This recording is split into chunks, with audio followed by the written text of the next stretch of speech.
uyu munsi hariho nk'abantu by'ukuri babona nk'umukristo ahuye n'ikibazo bakamwitamba ku muvyimba.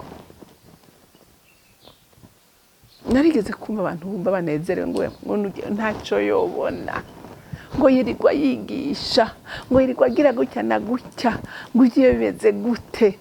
Ingenda kubwire Satani ntashaka gukubita umuntu ataca amutwaye. Satani akubita umuntu ariko aramubangamira. Ureke kwitamba ku muvyimba umerewe nabi. Haleluya. Cyangwa ugasanga umuntu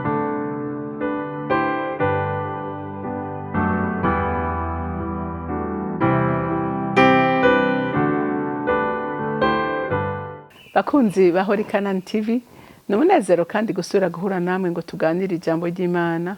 Ariko imbere ko dutangura kuganira reka tubanze dusenge. Haleluya, haleluya. Uri mwiza Mana kandi ugira neza, urera kandi uragororotse, uri umugwa neza kandi uri umunyabuntu. Nico gituma nk'abana bawe mwami Imana tukwiye kugora tugushima uko bukeye nuko bwije, kuko uri Imana itubereye maso, kuko we ntusinzira ntunyiza ku bwacu mwami w'amahoro. Uturinda imitego y'umutezi, kuko atega iminsi yose agategura nawe uko bukeye nuko bwije, kubw'imbabazi zawe n'urukundo rwawe rwinshi dufitiye Mana. None reka imitima yacu hori kwizigiye uko bukeye nuko bwije. Mana ndagushimiye, Mana ndakuninahaje, icubahiro cyose kibi cyawe mu izina rya Kristo Yesu senze nizeye kubyumvise. Amen, amen. Rero ijambo Imana impaye kuganira namwe uyu munsi ni ijambo rivuga ngo mbega Imana irashobora guheba abantu bayo. Imana irashobora guheba abantu.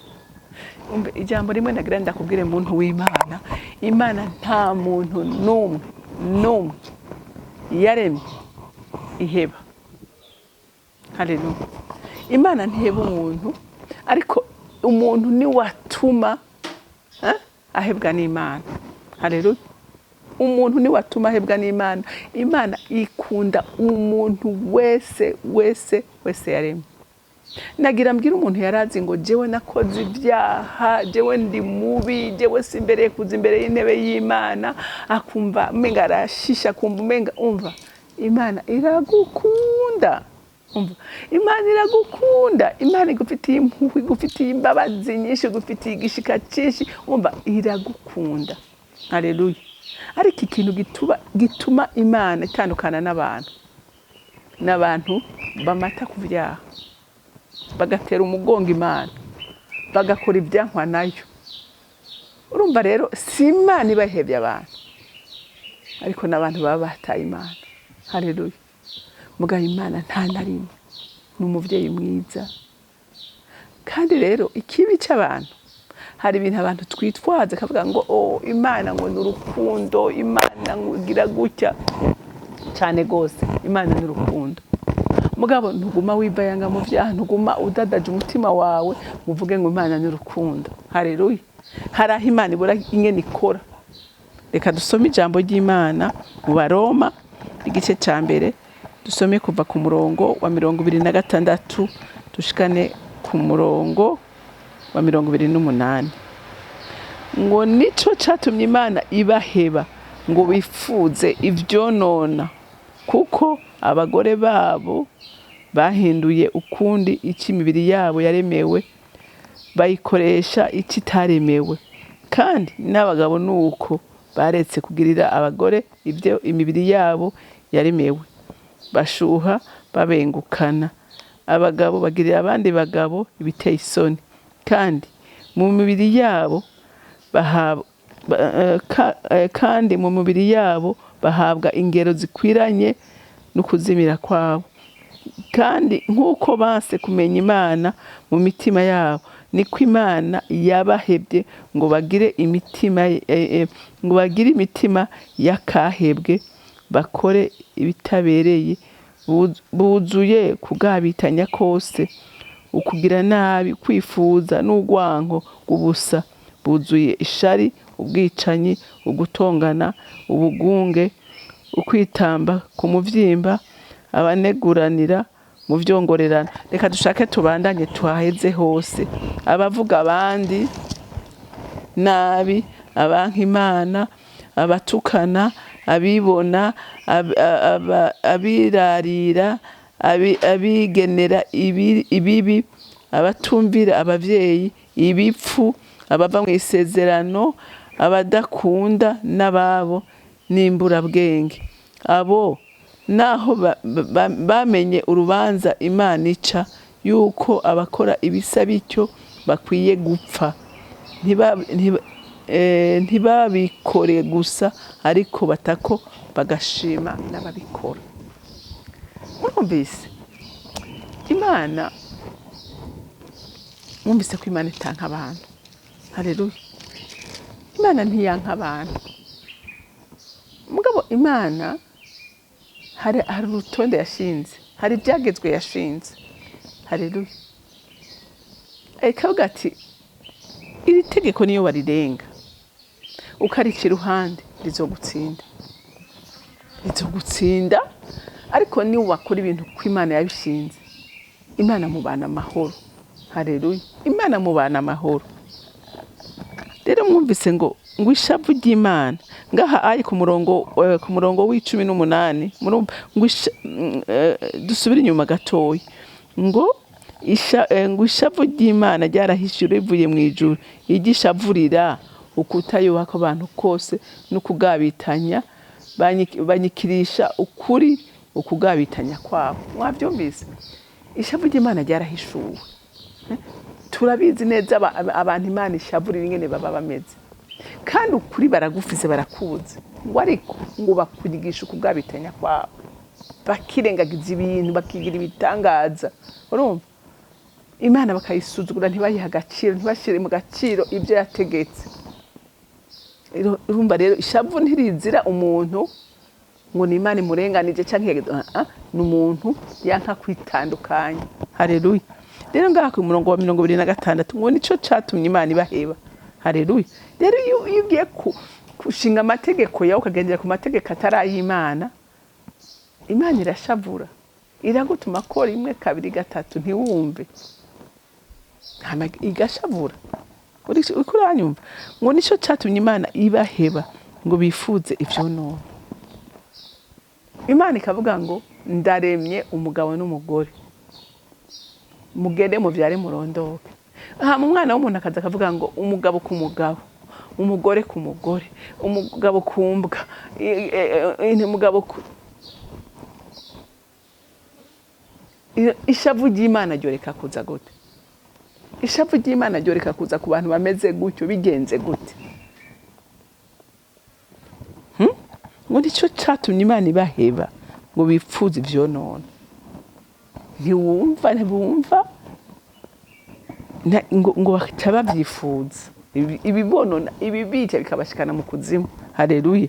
Ngo kuko ngo abagore babo bahinduye ukunde ikimbiri yabo yaremewe, bayikoresha ikitaremewe. Murumva? Abagore ngo bayikoresha ikitaremewe. Umugore yaremewe kubana n'umugabo wiwe, hama Imana iravuga ngo nimugende muvyare mugwire murondoke. Haleluya. Ariko uyu munsi ngo ntidukwiye kurondoka, uyu munsi ntidukwiye kubaka, uyu munsi nkundana n'umukobwa. Imana mu ijuru yovyumva gute? Kandi n'abagabo nuko baretse kugirira abagore ivy'imibiri yabo yaremewe, ngo n'abagabo nuko nabo barabivuyemo, benshi ariko barabivamwo. Haleluya. Ngo bagirira abandi bagabo ibiteye isoni. Urumva? Uko umugabo ari marié ariko ngo afise n'umugabo ku mpande. None Imana mu ijuru nk'ibyo mubona ibyumva gute, biraba gute? Ngo ntibakigirira abagore babo, kandi ngo imibiri yabo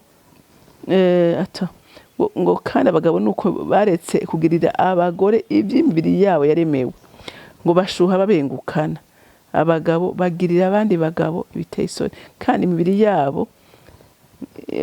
yabo bahabwa ingero zikwiranye no kuzimira kwabo. Murumvise?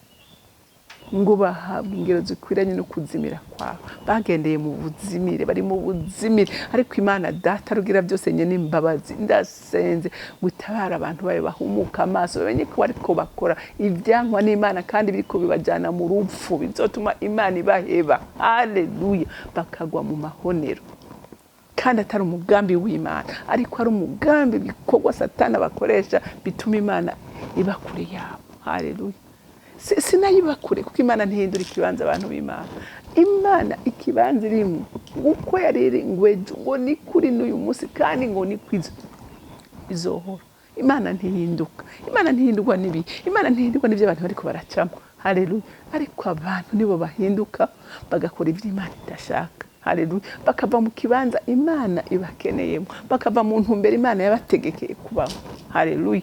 Haleluya. Imana yo ni musigwa musango.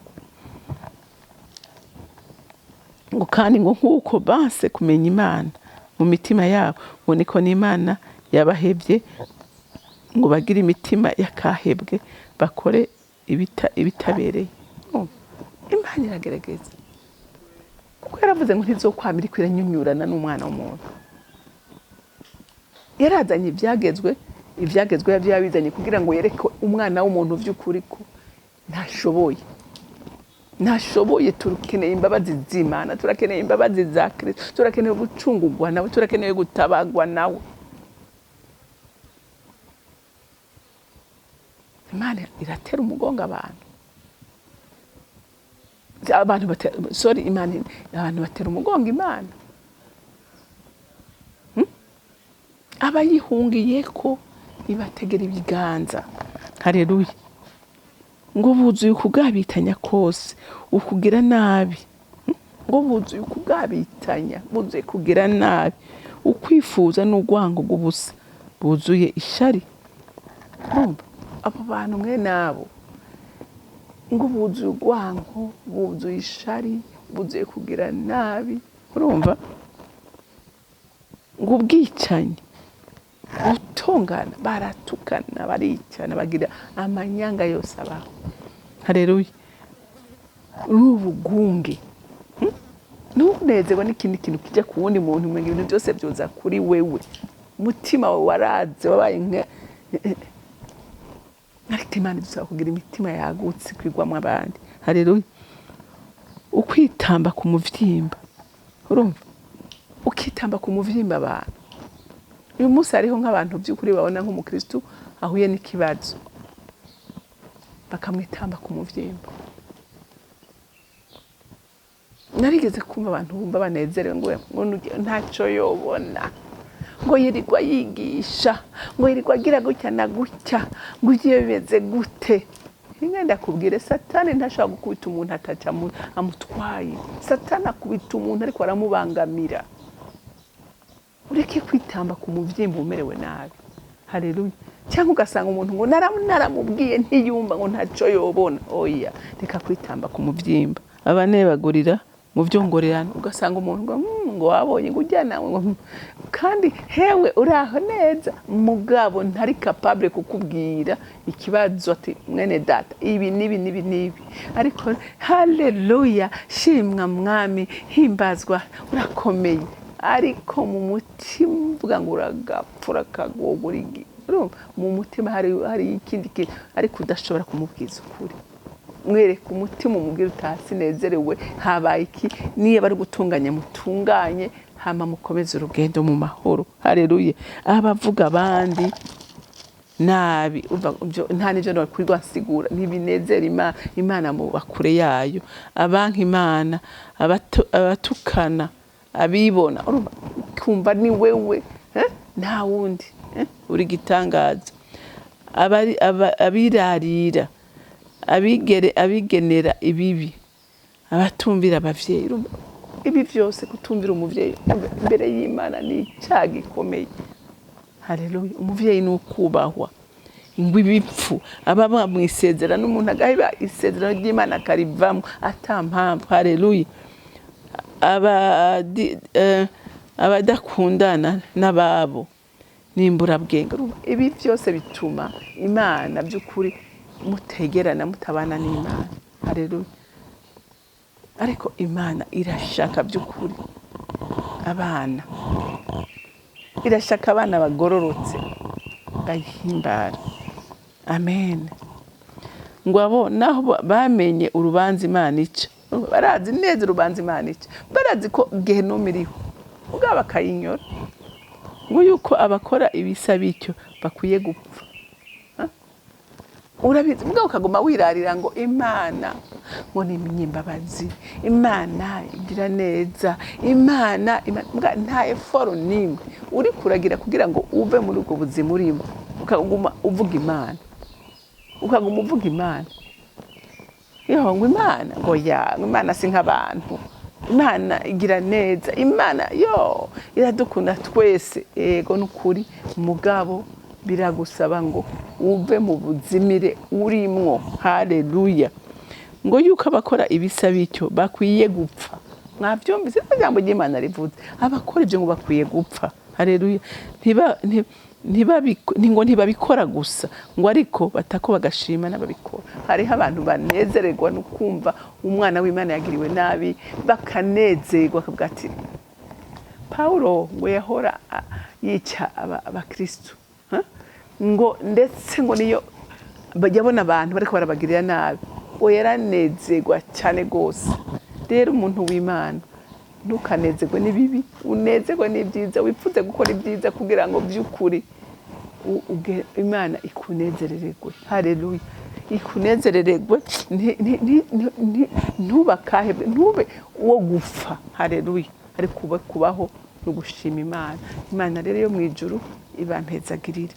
Data rugira byose uri mu ijuru, ndaguhimbaza kandi ndagutazira kuko utugiriye neza.